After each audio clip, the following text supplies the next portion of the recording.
Hello tất cả mọi người đã đến với kênh Admin Review của mình. Cuối tập 38, khi trở về từ thế giới của Hạo Nguyệt, Long Hạo Thần đã gặp lại Thải Nhi. Sau cuộc trò chuyện ngắn ngủi thì hắn đành phải tạm biệt Thải Nhi để theo Dạ Hoa trở về chuẩn bị cho trận thi đấu ngày mai. Và trong buổi tối hôm đó, Long Hạo Thần dành toàn bộ thời gian để khôi phục lại linh lực mà bản thân đã tiêu hao khi chiến đấu với Thi Vu.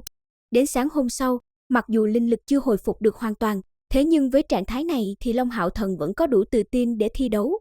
Ở trận đầu tiên là cuộc tranh tài giữa hai thiết khách với nhau, và trận đấu này rất nhanh đã kết thúc, trong khi mọi người còn chưa biết được hai người này đã xuất thủ như thế nào. Kế tiếp đó là đến trận đấu của Long Hạo Thần và ma pháp sư tên Hoàng Nghị. Vì biết điểm yếu của ma pháp sư chính là thân thể yếu ớt, thế nên đấu pháp trong trận này của Long Hạo Thần rất đơn giản, hắn chỉ cần tiếp cận được Hoàng Nghị là sẽ chiến thắng. Vì vậy, Long Hạo Thần cũng không có sử dụng kỹ năng tụ thế như trước nữa, mà dùng tốc độ nhanh nhất lao tới công kích. Hoàng Nghị thấy vậy thì lập tức lấy ra một cái quyền trượng màu đất, theo đó miệng hắn cũng bắt đầu lẩm bẩm đọc chú ngữ. Khi đoạn chú ngữ của Hoàng Nghị vừa kết thúc, đột nhiên có một bờ tường đất từ dưới chân Long Hạo Thần bạo phá mà lên. Cảm giác được nguy hiểm, thân hình Long Hạo Thần vội né sang một bên, thế là tránh được một kích kia. Nhưng ngay sau đó, rất nhiều tường đất bạo phá phóng lên ngăn cản lại thế công của Long Hạo Thần. Ở phía sau tường đất này, Long Hạo Thần lờ mờ thấy được có một bé con thổ nguyên tố linh lô xuất hiện trên vai Hoàng Nghị, rồi nó cũng bắt đầu đọc chú ngữ. Nhận thấy nếu để hai người này hoàn thành chú ngữ, thì bản thân phải thua là không thể nghi ngờ. Thế là Long Hạo Thần liên tục thi triển ra Diệu Nhật Trảm để phá vỡ tường đất trước mặt, một đường cấp tốc lao tới Hoàng Nghị. Nhưng mà ngay khi tất cả tường đất đã bị phá hết, và thân hình Long Hạo Thần cũng chỉ cách Hoàng Nghị một đoạn ngắn nữa thôi, thì đúng lúc đó một thổ cự nhân liền xuất hiện trước người Long Hạo Thần, bàn tay nó vung lên hướng Long Hạo Thần đập xuống. Theo phản xạ, Long Hạo Thần liền nâng thuẫn bài lên ngăn cản, đồng thời hỏa kiếm trong tay chém ra một đạo Diệu Nhật Trảm. Bị trúng một kiếm đó, thân hình thổ cự nhân lui về sau mấy bước, theo đó trên thân thể nó xuất hiện một vết kiếm rất dài. Thế nhưng sau đó, thổ thuộc tính xung quanh liền tụ lại quanh người thổ cự nhân để chữa trị lại vết thương kia.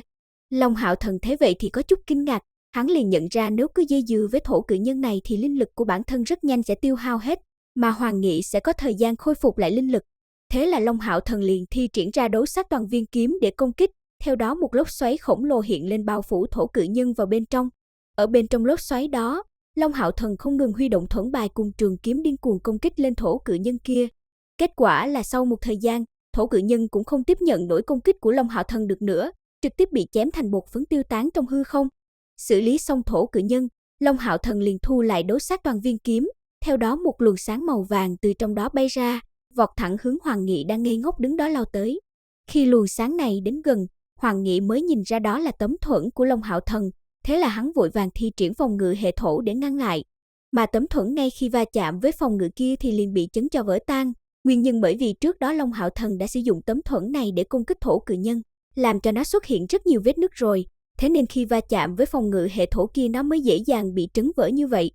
Vừa ngăn được một kích của Long Hạo Thần, Hoàng Nghị cùng thổ hệ linh lô kia lập tức đọc chú ngữ.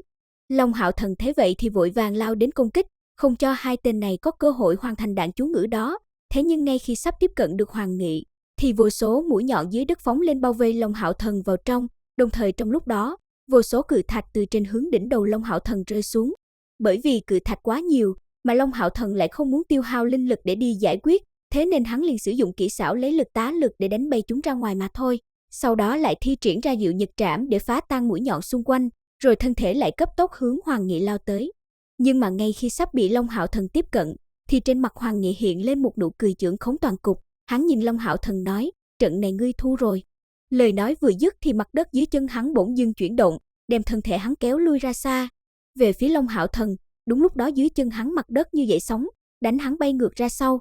Thân thể vừa mới chạm đất thì lại bị đánh bay lên. Cứ như thế trông Long Hạo Thần như con thuyền nhỏ bị sóng biển oanh bạo vậy. Thời gian qua đi, sau nhiều lần bị công kích như thế, làm Long Hạo Thần không chịu được mà phun ra một ngụm máu tươi.